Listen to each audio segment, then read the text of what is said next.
दोस्तों, आज की कहानी में हम आपको बताएंगे ईश्वर का सहारा क्या होता है। दोस्तों, एक राजा था। उसके कोई पुत्र नहीं था। राजा बहुत दिनों से पुत्र की प्राप्ति के लिए आस लगाए बैठा था, लेकिन पुत्र की प्राप्ति नहीं हो रही थी। उसके सलाहकारों ने तांत्रिकों से सहयोग लेने के लिए कहा। दोस्तों, तांत्रिकों की तरफ से राजा को सुझाव मिला कि यदि किसी बच्चे की बलि दे दी जाए तो राजा को पुत्र की प्राप्ति हो जाएगी। राजा ने राज्य में ढिढोरा पिटवाया कि जो अपना बच्चा बलि चढ़ाने के लिए राजा को देगा उसे राजा की तरफ से बहुत सारा धन दिया जाएगा। एक परिवार में कई बच्चे थे, गरीबी भी बहुत थी। एक ऐसा बच्चा भी था जो ईश्वर पर आस्था रखता था, संतों के साथ में सत्संग से अधिक समय गुजार देता था। राजा की मुनादी सुनकर परिवार को लगा कि क्यों ना इसे राजा को दे दिया जाए, क्योंकि ये निकम्मा है, कुछ काम धाम तो करता नहीं है और हमारे किसी काम का भी नहीं है। इसे देने पर राजा प्रसन्न होकर हमें बहुत सारा धन देंगे। ऐसा ही किया गया। बच्चा राजा को सौंप दिया गया। राजा ने बच्चे के बदले उसके परिवार को काफ़ी सारा धन दिया। राजा ने तांत्रिकों द्वारा बच्चे की बलि देने की तैयारी हो गई। राजा को भी बुला लिया गया। वहीं पर बच्चे से पूछा गया कि तुम्हारी आखिरी इच्छा क्या है। ये बात राजा ने भी बच्चे से पूछी।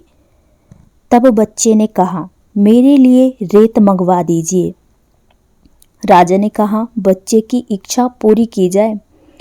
तो वहाँ पर सभी लोग मौजूद थे और वहाँ पर रेत मंगाई गई। बच्चे ने रेत से 4 ढेर बनाए।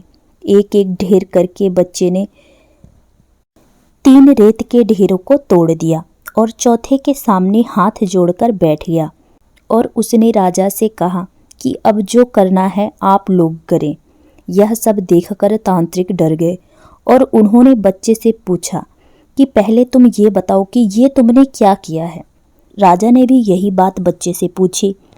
तब बच्चे ने कहा कि पहली ढेर मेरी माता पिता की थी, मेरी रक्षा करना उनका कर्तव्य था, परंतु उन्होंने अपने कर्तव्य का पालन ना करके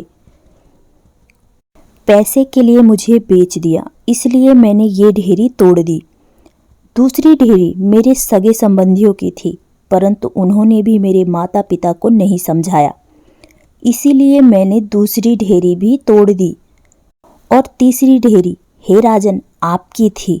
राजन, क्योंकि राज्य की प्रजा की रक्षा करना राजा का ही धर्म होता है, परंतु जब राजा ही मेरी बलि देना चाह रहा है तो ये ढेरी भी मैंने तोड़ दी। अब चौथी ढेरी हे राजन मेरे ईश्वर की है। अब सिर्फ और सिर्फ अपने ईश्वर पर ही मुझे भरोसा है, इसलिए यह एक ढेरी मैंने छोड़ दी है। दोस्तों, बच्चे का उत्तर सुनकर राजा अंदर तक हिल गया। उसने सोचा कि पता नहीं बच्चे की बलि देने के बाद मुझे पुत्र की प्राप्ति होगी भी या नहीं होगी, इसलिए क्यों ना इस बच्चे को ही अपना पुत्र बना लिया जाए। इतना समझदार और ईश्वर भक्त बच्चा है, इससे अच्छा बच्चा और कहाँ मिलेगा मुझे। काफ़ी सोच विचार के बाद राजा ने उस बच्चे को अपना पुत्र बना लिया और राजकुमार घोषित कर दिया। दोस्तों, जो व्यक्ति ईश्वर पर विश्वास रखते हैं उनका कहीं भी कहीं से भी किसी भी प्रकार का कोई अहित नहीं हो सकता है। संसार के सभी झूठे रिश्तों से केवल प्रभु का ही नाम सत्य है। दोस्तों, पहली बात कि अगर सच्चे मन से भगवान की भक्ति करें, सत्य की संगत में रहें, भगवान हमारी सहायता जरूर करते हैं।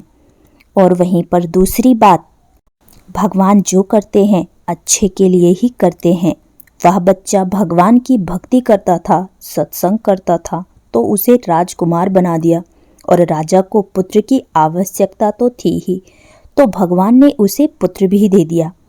अब बहुत से तो सोच रहे होंगे कि बच्चा भगवान की भक्ति करता था, उसकी ही बलि ही दी जा रही थी, लेकिन सच माने तो वह सब भगवान की ही माया थी। सब अच्छा होता है, इसीलिए भगवान पर विश्वास रखना चाहिए। भगवान हमारा सहारा जरूर बनते हैं। दोस्तों, यह कहानी आपको कैसी लगी कमेंट करके ज़रूर बताइएगा। अगर कहानी पसंद आई है तो वीडियो को लाइक करना ना भूलिएगा। आपके एक लाइक से हमें मोटिवेशन मिलती है। मिलते हैं कुछ अगली कहानियों के साथ। तब तक के लिए राधे राधे, नमस्कार।